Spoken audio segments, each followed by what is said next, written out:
지난 영상에서 사이코패스들은 일반인들과는 어떻게 다른지, 내가 일하는 회사에 사이코패스가 있을 확률은 얼마나 되는지를 알아보았는데요. 이번 영상에서는 회사 내에서 나랑 같이 일하는 사람들 중에서 사이코패스인 사람들을 식별해내는 방법에 대해 알아보도록 하겠습니다. 안녕하세요. 커넥팅닷TV의 장프로입니다. 인터넷에서 우연히 어떤 분이 올리신 글을 보게 되었는데요. 같이 일했던 자기 팀장 때문에 오랫동안 깊은 자괴감에 빠졌던 분의 이야기였습니다. 사회 경험이 짧아 그 팀장을 무조건 신뢰하고 따를 수밖에 없었다는데요. 시간이 지나고 보니 그 사람이 정상적인 사람은 아니었던 것 같다는 내용이었습니다.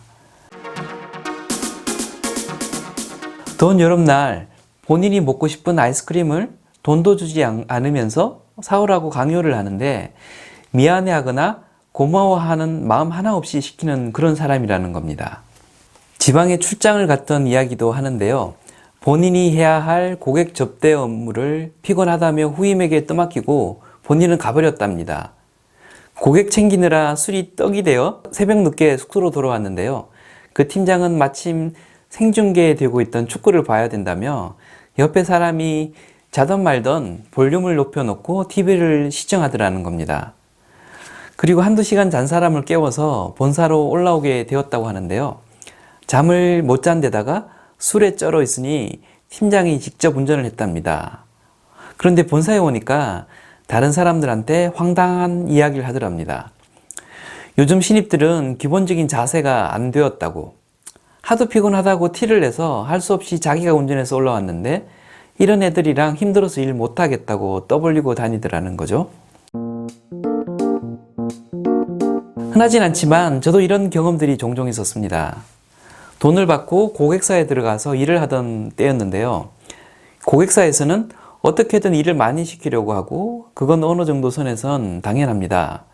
그런데 그 수준이 일반적인 사람들이 생각하는 수준을 훨씬 넘어서는 경우였습니다. 4, 5일에 한 번씩 주기적으로 무언가 꼬투리를 잡아서 폭언을 퍼붓는데 그러면 우리는 속으로 또 시작하는구나 라고 생각합니다. 군기를 잡기 위한 정례 행사처럼 생각하는 거죠. 금요일 오후가 되면 특히 심한데 무언가 문제점을 지적한 뒤 월요일 오전까지 해서 다시 가져오라는 겁니다.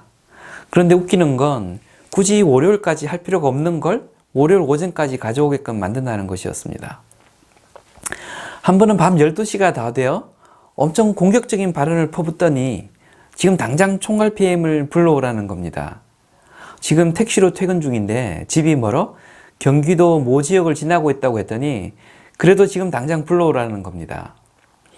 부랴부랴 가고 있던 택시를 돌려 밤 12시 넘어 도착을 했는데요. 길길이 날뛰던 고객사의 그 담당 부장은 말도 없이 그냥 퇴근을 한 상태였습니다. 이런 사람들이 있으면 단기간에 가시적으로는 성과가 잘 나는 것처럼 보일 수 있습니다. 그런데 그 밑에 사람들은 번아웃 되거나 이용당한 후 버려지면서 자존감에 심각한 상처를 입게 됩니다. 많은 경우 그 사람 때문에 회사를 그만두기도 합니다. 그래서 내가 피해를 보지 않으려면 이런 속성을 가진 사람들을 잘 이해하고 최대한 빨리 파악해내는 것이 중요합니다. 오랫동안 학문적으로 연구되어져 온 탓에 사이코패스의 속성은 비교적 잘 알려져 있습니다. 그런데 막상 회사에 잠입한 사이코패스를 식별하는 것은 매우 어렵습니다. 회사에 잠입한 사이코패스를 식별하기 어렵다는 사실을 이해하기 위해선 사이코패스에는 두 가지 부류가 있다는 사실을 이해해야 합니다. 하나는 본인의 충동적 속성을 제어하지 못하는 부류이고 다른 하나는 매우 교활한 방법으로 본성이 드러나지 않도록 제어가 가능한 부류입니다. 제어하지 못하는 부류는 그다지 위험하지 않습니다. 충동적 욕구를 제어할 수 없기 때문에 쉽게 반사회적 행동을 저지르고 쉽게 검거되기 때문입니다. 반면에 충동을 제어할 수 있는 부류는 본인의 존재를 숨긴 채 정상적인 사회생활을 합니다. 공포와 불안감을 느끼는 편도체의 기능은 없으나 이성적 사고를 관장하는 전두엽의 기능이 발달해 자기 행동의 결과를 정확히 예측하고 이를 드러내지 않도록 하는 능력을 가지고 있습니다. 충동을 제어하지 못하는 사이코패스는 교도소에서 쉽게 발견되지만 후자는 조직사회에 침투해 본인의 정체를 숨기고 압력을 하게 됩니다. 우리가 파악해야 되는 존재는 후자이지만 안타깝게도 실체를 파악하기가 무척이나 어렵습니다. 인터넷에 사이코패스를 식별하는 체크리스트 등이 떠돌아다니는데요. 실제 사이코패스들의 대답을 묶어 놓은 것들일 수는 있겠지만 자극적인 재미를 위해 만들어진 내용이지 실제 사이코패스를 평가하기 위한 체크리스트는 아닙니다. 학문적으로 사용되는 평가 리스트는 대개 20개 내외의 항목에 2점 혹은 3점 척도로 평가를 하고 평가 합산 점수를 기준으로 사이코패스를 규정하는 형태로 구성됩니다. 이러한 학문적 평가 리스트로 회사에 잠입한 사이코패스를 식별할 수는 없습니다. 왜냐하면 인터뷰를 통해서 혹은 사전 취합된 정보로 개인의 현재 상태를 모두 파악 가능할 때 사용 가능한 평가 리스트인데 회사 내 사이코패스가 이를 노출할 가능성이 없기 때문입니다. 그래서 간접적으로 추정할 수밖에 없는데요.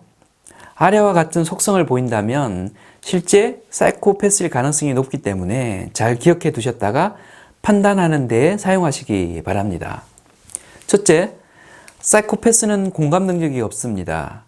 동물이 상처를 입거나 직장 동료가 곤란한 상황에 처했을 때 슬프거나 안타까워하는 반응을 보이지 않습니다. 동물이나 사람이 처참하게 죽은 사진을 봤을 때 불쾌한 거부 반응을 보이지 않습니다.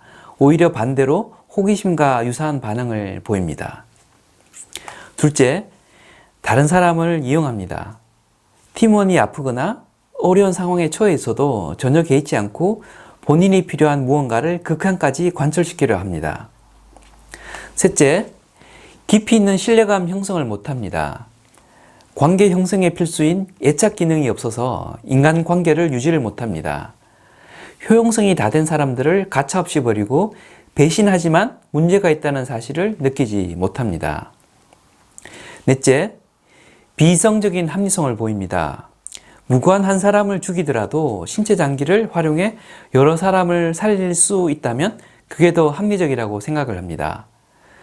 바람을 피워도 들키지 않으면 문제가 없다고 생각하거나 속으면 속는 사람이 더 문제라고 생각합니다.